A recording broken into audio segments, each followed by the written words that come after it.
এ দাঁড়া, পুজোয় ঠাকুর দেখতে এসে ফটো তুলবি ঠিক আছে, কিন্তু প্রণামটা কে করবে? পুজোর সময় কোনো ভক্তি নাই কিছু না, আর পরীক্ষার সময় খাটি মা পাস করিয়ে দাও আর পাস করিয়ে দাও।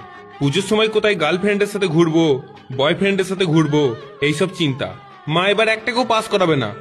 আর প্যান্ডেলের সামনে যাকে আমি রিলস বানাতে দেখবো তার কিন্তু খবর আছে। আর দশমীর দিন যে আমার নাকে মুখে সন্দেশ গুঁজবে, মনে রাখবি আমার কিন্তু বয়স হচ্ছে, তাই সুগারটা একটু বেড়েছে। ওই নাকে মুখে যেন মিষ্টি সন্দেশ গুঁজবি না, না হলে খাঁড়া নিয়ে তারা করব। আর পুজোয় যা জামা প্যান্ট কিনেছিস সব ফেরত দিয়ে আয়, দিয়ে রেনকোট কিনে নিয়ে আয়। গার্লফ্রেন্ড বয়ফ্রেন্ড নিয়ে ঠাকুর দেখতে যাবে, এবার সাঁতার কেটে ঠাকুর দেখতে যা। এবার যা হুমকি দিয়েছি, আর মনে হয় আমার নাকে মুখে সন্দেশ গুঁজবে না।